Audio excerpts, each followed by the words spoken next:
Aquarium কিনতে এসে এরকম এক ঝামেলার সৃষ্টি হবে তা কখনো কল্পনা করতে পারিনি। সো কী হয়েছিল সেদিন জানতে চাইলে সম্পূর্ণ ভিডিওটি না টেনে শেষ পর্যন্ত দেখার অনুরোধ রইল। সো কীভাবে আমরা এই অ্যাকুরিয়াম কিনলাম এবং কিভাবে এই অ্যাকুরিয়াম সেট আপ করলাম তার সম্পূর্ণ প্রসেস থাকবে এই ভিডিওতে। সো ভিডিওটি না টেনে সম্পূর্ণ দেখার অনুরোধ রইল। সো প্রথম থেকে শুরু করছি। হ্যালো গাইস, আসসালামু আলাইকুম, it's me Hamza and welcome back to my new another blog. যেহেতু আমরা আজকে অ্যাকুরিয়াম কিনবো তাই আমাদের ভাঙা বাজার যেতে হবে, তাই গরিবের পদ্মা সেতু পার হয়ে চলে আসলাম আমাদের মেন রাস্তায়। এই রাস্তা থেকে একটি গাড়িতে করে চলে যাবো আমরা ভাঙা বাজারে। যেহেতু ভাঙা বাজার থেকে আমাদের অ্যাকুরিয়ামটা কিনতে হবে তাই প্রথমে আমাদের ভাঙা বাজার যেতে হবে। সো একটি ভ্যানে করে আমরা চলে যাচ্ছি এখন ভাঙা বাজারের উদ্দেশ্যে। দেখতে পাচ্ছেন যেহেতু প্রায় সন্ধ্যা হয়ে গিয়েছিল তাই আমরা এখন যাচ্ছি ভাঙা বাজার। দেন ভাঙা বাজার গিয়ে আমরা অ্যাকুরিয়ামটা সেট আপ করে নিয়ে আসবো। সম্পূর্ণ ভিডিওটি না টেনে শেষ পর্যন্ত দেখার অনুরোধ রইল। তো দেখতে দেখতে চলে আসলাম আমি আমার আব্বুর দোকানে। আব্বুর কাছ থেকে টাকা নিয়ে আজকে অ্যাকুরিয়াম কিনতে যাব। সো তারপর এখানে একটু অপেক্ষা করলাম। অপেক্ষা করার পর আমরা এখন অ্যাকুরিয়াম কেনার উদ্দেশ্যে যাত্রা শুরু করলাম। সো দেখতে পাচ্ছেন আমরা এখন ভাঙা মার্কেট দিয়ে হাঁটা শুরু করে দিলাম। তারপর আমরা এখন অ্যাকুরিয়ামের দোকানের সামনে চলে এসেছি। এটা হলো ভাঙা বাজারের 99 মার্কেট। এখানে মূলত বিভিন্ন ধরনের অ্যাকুরিয়াম পাওয়া যায় এবং কালারফুল ফিশ আইটেমগুলো পাওয়া যায়। তারপর আমরা এখান থেকে একটি অ্যাকুরিয়াম নিয়ে নিলাম এবং বিভিন্ন ধরনের ফিশ নিয়ে নিলাম। যেহেতু মাছগুলোকে বেঁচে থাকতে হলে বিভিন্ন রকম খাবার এবং অক্সিজেনের প্রয়োজন হবে, সো তার জন্য আমরা এখান থেকে বিভিন্ন প্রকার ভ্যাকসিন ও মাছের খাবার নিয়ে নিলাম। সো দেখতে পাচ্ছেন আমাদের সম্পূর্ণ কাজ শেষ। এখন আমরা এখান থেকে বাড়ির উদ্দেশ্যে রওনা দিব। যেহেতু মাছগুলো আমাদের একটি পলি ব্যাগে করে দিয়েছে এবং 4 ঘন্টার বেশি সময় থাকলে মাছগুলো হয়তো মারা যাবে, তাই আমাদের দ্রুত বাড়িতে যেতে হবে এবং তারপর আমরা অ্যাকুরিয়াম সেট আপ করবো। সো দেখতে পাচ্ছেন এখানে ঘোরাঘুরি শেষে আমরা এখন বাড়ির উদ্দেশ্যে বেরিয়ে পড়লাম। তারপর অ্যাকুরিয়ামটি আমার ভাইয়ের হাতে দিয়ে আমরা এখন বাড়ির উদ্দেশ্যে যাত্রা শুরু করলাম। সো তারপর আমরা আব্বুর দোকানে এসে একটু ব্রেক নিলাম। তারপর চলে আসলাম একটি কনফেকশনারির দোকানে। সো এখান থেকে দুইজনে 2টা লাচ্ছি ও একটি পেস্ট্রি কেক নিয়ে নিলাম। সো তারপর খাওয়া দাওয়া শেষ করে আমরা বাড়িতে চলে আসলাম। সো দেখতে পাচ্ছেন এখন আমরা খাওয়া দাওয়া করছি। খাওয়া দাওয়া শেষে এখন বাড়িতে এসে আমরা আমাদের অ্যাকুরিয়ামটি সেট আপ করবো। দেখতে পাচ্ছেন এখানে আছে বিভিন্ন প্রকার কালারিং ফিশ এবং সাথে ছিল বিভিন্ন প্রকার পাথর ও মাছের জন্য যাবতীয় খাবার ও ভ্যাকসিন। সো প্রথমে আমরা জারটাকে ভালো করে ধুয়ে নিচ্ছি। তারপর পাথরগুলোকে ধোয়ার জন্য আমরা লবণ ব্যবহার করছি। লবণ দিয়ে পাথরগুলোকে ধোয়া হয়ে গেলে আমরা আস্তে আস্তে করে কাচের জারের মধ্যে বসিয়ে দিচ্ছি। তারপর আমরা 3টি আর্টিফিশিয়াল প্লান্ট এনেছিলাম। সেই আর্টিফিশিয়াল প্লান্টগুলো আস্তে আস্তে করে পাথরের মাঝখানে বসিয়ে দিব। যেহেতু এই মাছগুলো সাগরে বসবাস করে তাই তাদের সাগরের নিচে এরকম অনেক ধরনের গাছ হয়, তাই আমাদের এখানে এরকম গাছ পাওয়া যায় না, তাই আমরা এরকম আর্টিফিশিয়াল গাছগুলোই বসাই। তো তারপর আস্তে আস্তে করে পাথরগুলো বসিয়ে নিয়ে আমরা আর্টিফিশিয়াল গাছগুলো বসিয়ে দিব। তো যেহেতু পাথরগুলো অনেক তাই আস্তে আস্তে করে আমরা বসিয়ে নিচ্ছি এবং আপনারা বসানোর সময় আস্তে আস্তে বসাবেন, না হলে জারটি ভেঙে যাওয়ার সম্ভাবনা আছে। সো দেখতে পাচ্ছেন তারপর আমরা আস্তে আস্তে করে একটা একটা করে আর্টিফিশিয়াল গাছগুলো বসিয়ে দিচ্ছি। সো একটা বসানোর পর একটু স্পেস রেখে আমরা আরেকটি আর্টিফিশিয়াল গাছ বসাবো।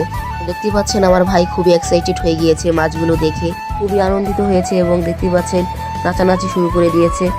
তো তারপর আমরা আমাদের অ্যাকুরিয়ামের কাজ শুরু করে দিলাম। তো প্রথমে আমরা আর্টিফিশিয়াল প্লান্টগুলো বসিয়ে নিয়েছি। তারপর পর্যাপ্ত পরিমাণ জারে পানি নিয়ে নিব।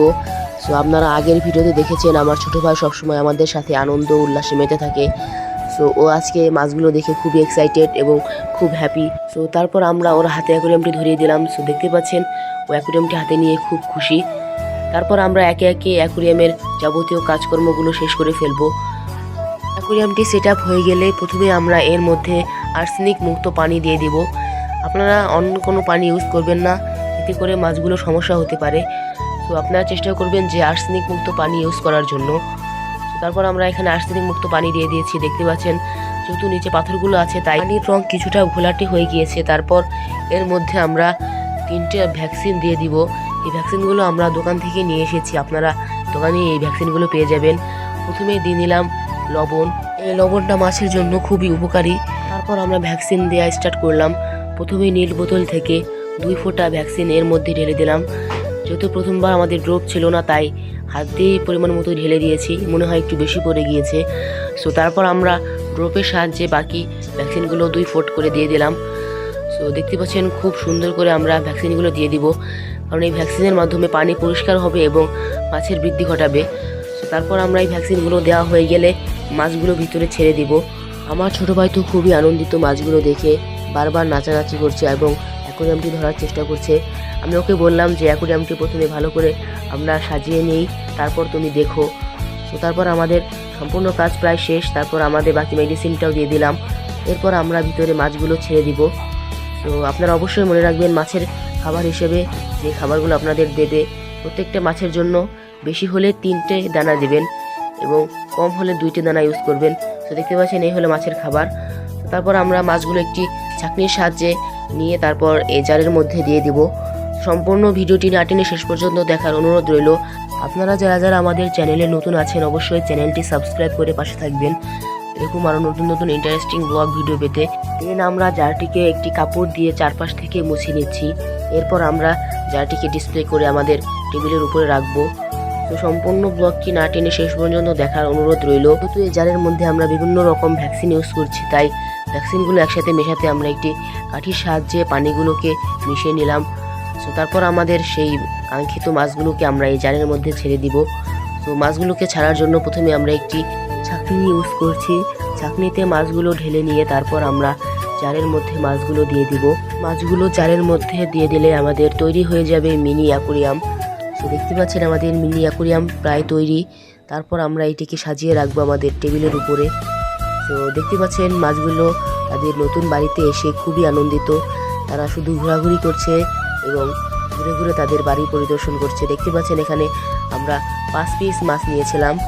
এখানে দেখতে পাচ্ছেন উপরে যে মাছটি ভাসছে, মাছটির নাম হলো অ্যাঞ্জেল ফিশ এবং নিচের মাছগুলোর নাম অবশ্য আমার মনে নেই। মনে পড়লে আপনাদের সাথে অবশ্যই শেয়ার করব। তো আমাদের অ্যাকোরিয়াম প্রায় তৈরি। এখন এই অ্যাকোরিয়াম নিয়ে চলে যাব আমাদের বাড়িতে।